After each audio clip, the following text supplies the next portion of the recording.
And welcome back to the Dean Obeidallah Show. Joining us right now, our friend, Representative Becca Balint, a Democrat, representing the entire state of Vermont, serves on the House Judiciary Committee, House Budget Committee, the first woman and openly LGBTQ person to represent Vermont in Congress. Representative Balint, there's too much. I don't know what to say. How are you? I'm laughing. I'm laughing because I cry. I mean, oh my goodness. The lawlessness of this administration, and then everything with Senator Padilla, and then the Iran strikes last night. It feels like a very dangerous place we're in, Dean. I sent to your staff last night, here's a list of topics. I said, but who knows what might break overnight? And we wake up and, although I went to bed last night, I knew about the strikes happening. And for me, it's oddly personal in different ways.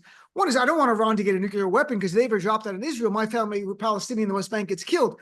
But my fiance is Israeli. She's Palestinian, but Israeli and an Israeli citizen, and her family's in Haifa. So she's here. She's an actress. She's here and has to talk to her family in a bomb shelter. I can't tell you how many times I've spoken to her in a bomb shelter when Hezbollah was firing missiles. Right. So this becomes, so she's stressed out, which stresses me out. Of course. And we go through this. So, people watch us on the news. For me, it's very, very personal. Anything happens with my family in the West Bank or Hen's family within Israel proper, because we're this weird intersection of the two worlds there. Yeah. I'm so sorry. I mean that most sincerely, because it is exhausting enough when you don't have a personal connection to what's happening, and certainly that puts a very sharp point on all of the chaos, dysfunction. This administration has taken us over a cliff, Dean, in every possible way. I'll tell you that. And it's also interesting too how normalized things get. Hen in the summer when she was there, I'm like, oh, you're in a bomb shelter. How is it? She goes, this one has air conditioning, so it's really good. And it's like the little thing. Or this one has Wi-Fi. I'm not even kidding. This one is great. It has Wi-Fi. And I'm like, you're in a bomb shelter. But I know we are conditioned that we accept certain things and we deal with it because you have to process it. Yes. And I wish I could process what we're living through as well as she could process being in a bomb shelter. So let's talk about what was your reaction to Netanyahu? What I found really weird, they're very conflicting reports. There was some Wall Street Journal reporting Netanyahu that Trump told him not to do it, and then he did it. Others are saying Trump was on board. I have no idea what's going on with this administration. There's no transparency. We have no idea.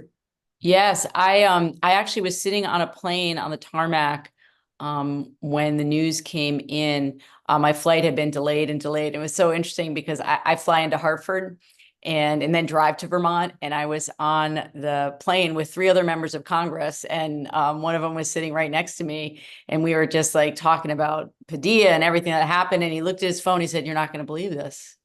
You're not going to believe this." I was like, "You're joking." And my stomach sank.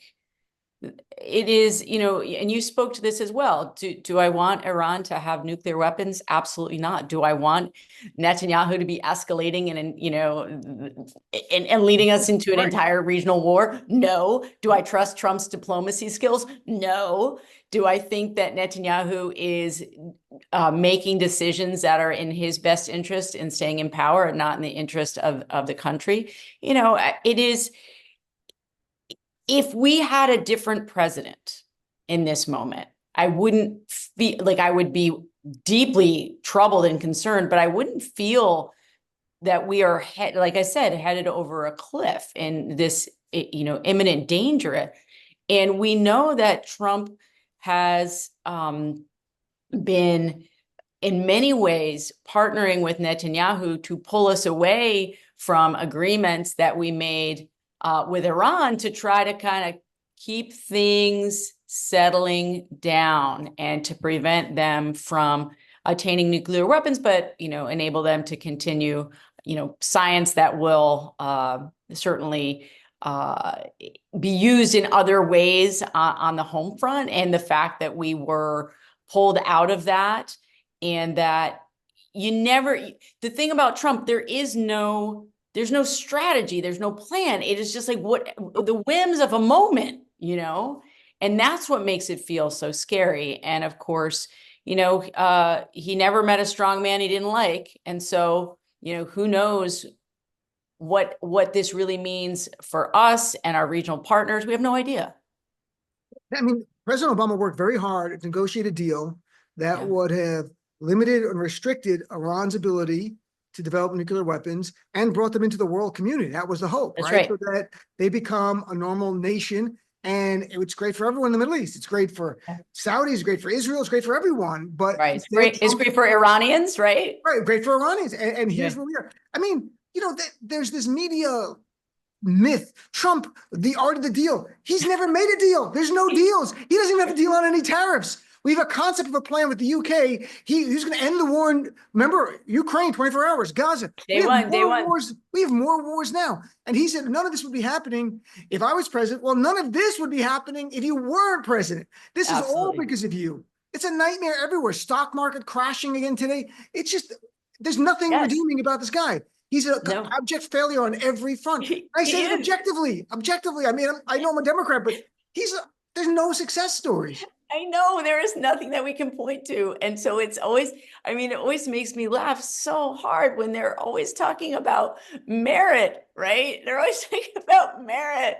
It's like, as you said, there are no deals. There are no successes that we can point to.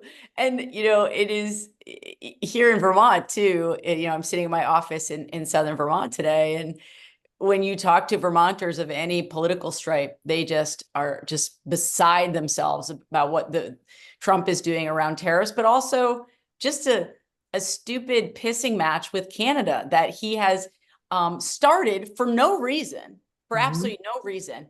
And all of the folks who usually come to Vermont from Canada, Quebec is our biggest trading partner. They love Vermonters. We love them. Like, right. I was meeting with someone from one of who runs one of the bigger mountains here. It's a four season resort for people who come, and so much of his business comes down from Quebec, and they're just like, we're just not coming this year. And it doesn't just impact the people working at those resorts. It impacts all the restaurants, all the businesses, and it's going to be devastating for our state. And for what? To your point, to what? What is it that we're going to get? No strategy. Nothing. There's no end game. No end game. He wakes up, and it's also, I mean, this is an aside, but I'm actually embarrassed for cable news anchors reading Donald Trump's Truth Social post today in the middle of a war breaking out. Well, Donald Trump said this. Why do you read this? It's just garbage. And I don't know what's wrong with cable news. And that's part of why cable news is dying and why we're ascending. I wanted to tell you something about that because I'm so glad you brought it up.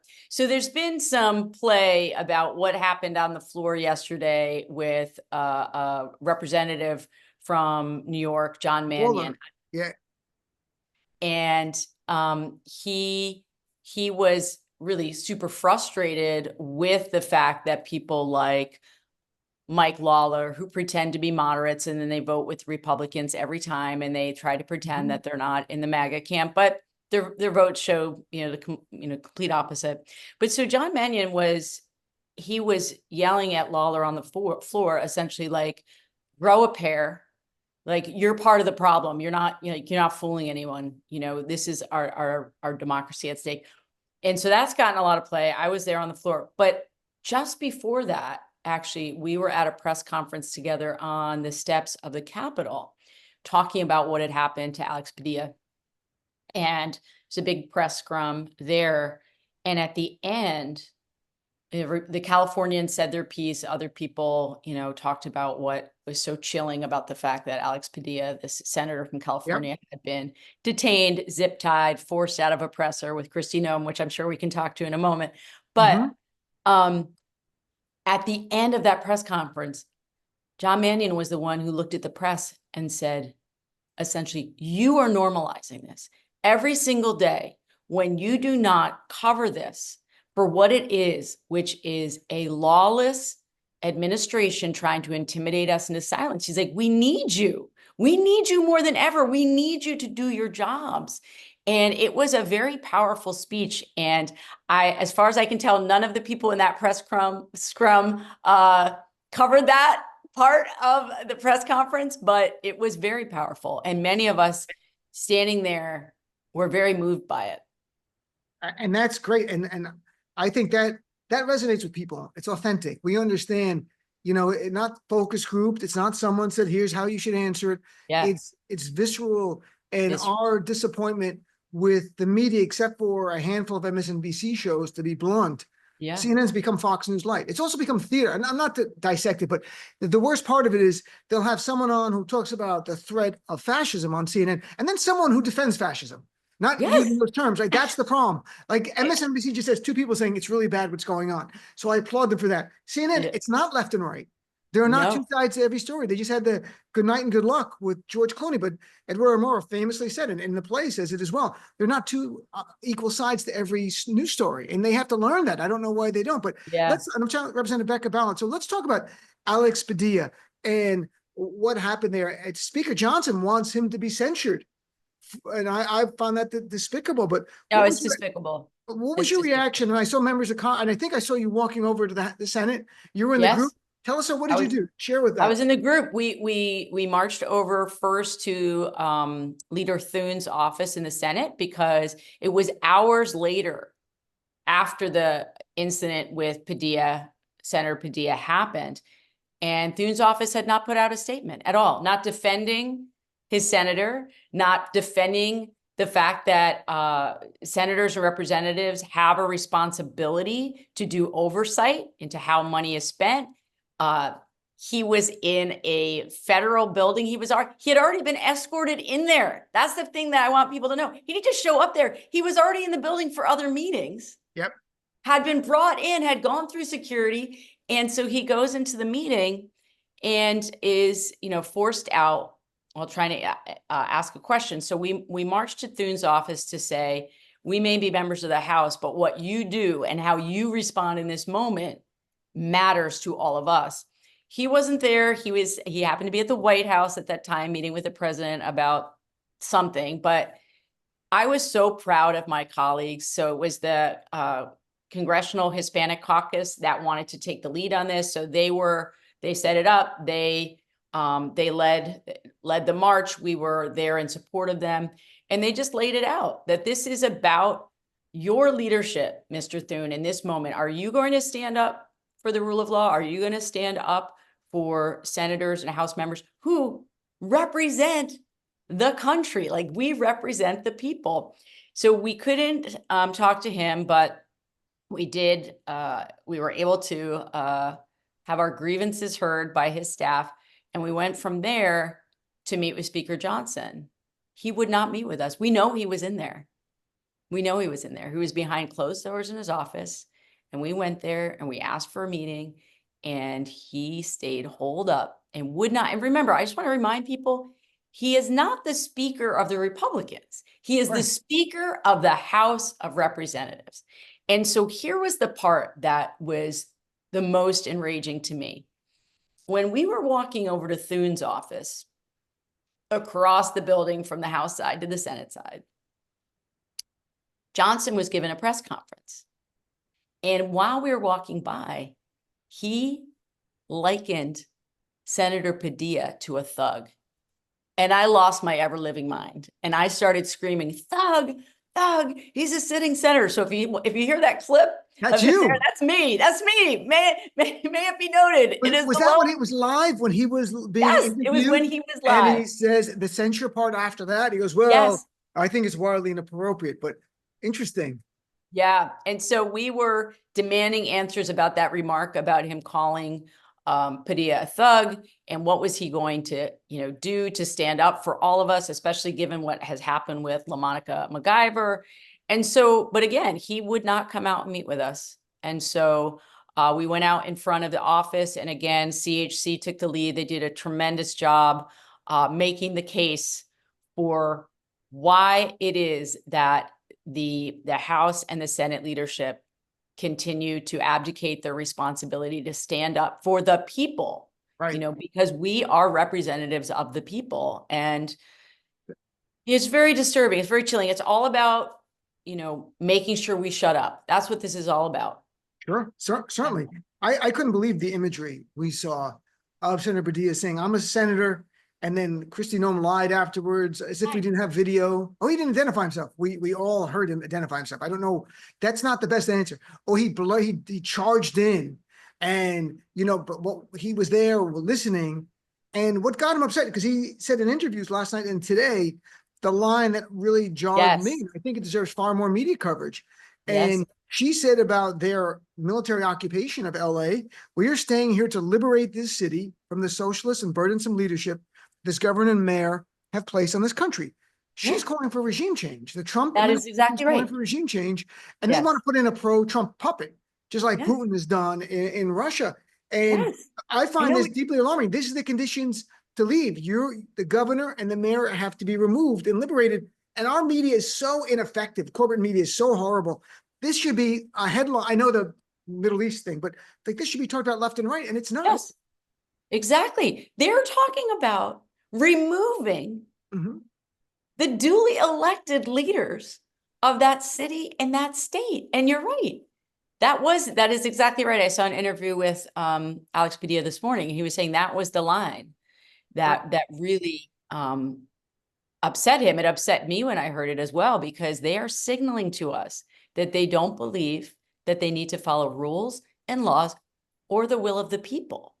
That's chilling, Dean. It's chilling. Well, it's chilling, but of course it comes from an administration headed by a man who was convicted of 34 felonies for cheating the 2016 election, who attempted a coup, incited a terrorist attack, did nothing for 3 hours during the terrorist attack, and then pardoned the terrorists. I mean, there's nothing surprising. The only one surprised are us a little. The rest of the world watches and go, well, you elected a guy who doesn't believe in democracy, so this is what you get. And I'm not saying they're cheering for him, but I'm just saying it's only surprising because we're the United States of America, and then our DNA is democracy. And that's right. Yeah. Trump doesn't know what it is to be an American. I really don't think he grasps what it means to be an American. Absolutely not. Absolutely not. I agree with that based on what he has said about other Americans, including folks who serve our country. No, he is not bound by the aspirations and inspiration, of the people. It's not interesting to him. It doesn't animate him, money and no deals animates him. I'm trying to represent Becca Balint. So, we've heard from a lot of authoritarian experts who've been on my show, Professor Jason Stanley and Stephen Levitsky from Harvard and others, that, generally in the modern era, these wannabe dictators dismantle democracy from the inside. There's not troops in the streets. We've got troops in the streets. I know. We've got tanks in the streets on Saturday. And Trump is trying to dismantle things from the inside as well. And I did see Senator Warren put out a statement today calling this fascism, what's going on. I mean, we need all the Democrats to be using the language. Governor Newsom, with his faults, he's got some faults, but his language was really dead on in the situation here. This is a war on our democracy. This is a man who wants to be a dictator and will use violence to achieve it. It really is. And we've seen it. Yeah. Yes. No, I agree. And I had my team, we were thinking so much about what to do ahead of this, fascist military parade on Saturday. It's just one big propaganda piece that is being paid for by the American people, right? Tens of millions of dollars for this vanity project, for Trump. But more importantly than the vanity project is the fact that what he wants is to use this as a propaganda piece. And so I was talking to my team about one of the most famous propaganda documentaries ever made, Triumph of the Will, right? It was all about, watching the Nazis, Congress in Nuremberg, and the troops are marching and people are cheering. And it's like these images, right, of adoration of a man, adoration of this fascist movement. And it is critically important that Americans across this country take part in civil disobedience and protest. And it is, there's a reason why people are calling it No King's Day tomorrow. And that is because he is a wannabe dictator and he is using now the military for his aims, right? It isn't just, they are trying to destroy government from the inside as well, right? Yep. but now it has been ratcheted up to another much more in your face kind of strategy of we will essentially make it impossible for you to petition your government, to complain in the open, to use your free speech rights. And, what better way to keep people afraid, fearful, and to get them to stop talking? Have a huge, huge military parade. And, that photo op he did in Fort Bragg the other day, also disgusting. And the news coming out about that now too, that those folks were handpicked because they were Trump supporters. This doesn't happen in America. No, This and they happens in booed, autocracies. right. And Donald Trump egged them on, and they booed Karen Bass, the mayor of LA. I've never seen soldiers in uniform booing Democratic elected officials before, and booing the media. I had my friend Andy Borowitz on yesterday, who does the Borowitz Report. He's a satirical guy. He's a good friend of mine. And he's funny. He's very funny. But sometimes it's the comedians that say things bluntly, like me. But he said that the Fort Bragg thing reminded him of the Nuremberg rallies. He goes, it's the same idea. It was a propaganda rally to show the person more powerful. And, it's important that people speak bluntly like that, about what's going on. Even we're not saying they're the Nazis. We're saying they're using Nazi and fascist playbook and imagery because they know it's powerful. They know it's effective. Right. They don't invent the wheel, these guys. No. They all follow each other. It's a banality of evil. It's a banality of tyranny too. Yes. They follow each other, and they do the same thing over and over. And I had an expert on who wrote, his name's Marcel Dursis, professor in Germany, wrote a book, How Tyrants Fall. And he came out last year. He said point blank on the show a month ago, Trump wants to be a tyrant. And he told me the red flag then was, watch if he puts the military to use it against civilians. He goes, then you're in a new world. And that's where we are. And we have to wake up to, this is not the America that we went to sleep with before the election or before January 20th. It's a different nation. So last couple of things, Representative, I wanted, yesterday in the House, they voted to cancel $9.4 billion. It's rescission of congressional funding, but it's for USAID and public broadcasting. Can you share a little bit about that and what the significance of it would be if the Senate agrees with it? Yeah. So, when you look at, let's take USAID first. People don't fully understand that the ways in which we keep our people safe here and all the folks that we have living and are stationed all over the world, one way is through defense. Another is through diplomacy, right? So both things I don't trust this administration on. And the third leg of that stool is development. And by development, you mean feeding people when they're hungry, giving them vaccinations so that we don't have rampant disease all over the world, giving them the tools to be able to have more thriving local economies. When we gut those programs, it is to our own peril, our own detriment. Like, let's just say you don't think it's a moral imperative. I do think it's a moral imperative. Sure, I understand. Say that you don't. And really, you're just like, I want to do everything that we can to keep the homeland safe. Well, cutting USAID programs, feeding the hungry, preventing disease, enabling people to have a standard of living that allows them to take care of their families around the world, that helps us. Because right now, all of those people that had a good feeling about the United States, they're going to be turning towards China. They're going to be turning towards Russia. Those countries are going to come in when we pull out. We're already seeing it. And they are going to generate the goodwill for their nation. That doesn't help us. That doesn't help us at all. And so, and of course, look, going after PBS, going after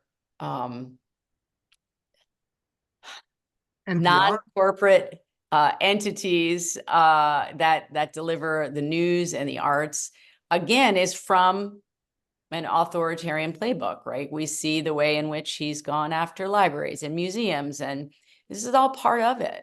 And what's so gross is you had these Republicans in the House who were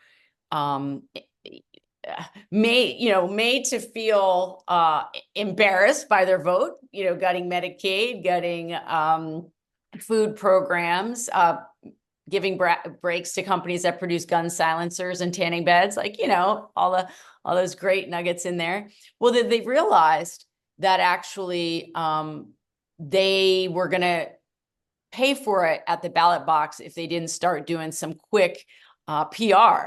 So they made it seem through things that Marjorie Taylor Greene said, things that some of the more quote unquote moderate said about Medicaid, that, oh, well, we didn't know we were voting for that. We didn't support that. Well, okay, here's another opportunity. Here's another opportunity to show what you're made of. You know what, Dean? I know you'll be shocked to hear they all fell in line again. Sure. Shocking, right? They're No, not, I mean, there's no room for them to go in this party. There's no room for dissent. Trump will come for them with or without Musk, and their career will end. And that's all they care about. So Representative Balint, it's great chatting with you. Tomorrow, I hope people get out there. yes, And please get out. It's so important to show America where Americans stand on Donald Trump. It should be the biggest anti-authoritarian, anti-fascist rally in the history of this country. So I look forward to seeing that. But well, have a good weekend, my friend. It's so nice chatting with you always. Thank you. And I hope you find a little bit of peace. I'm gonna sleep more. All right. Take care, All right. Representative. Have a good night.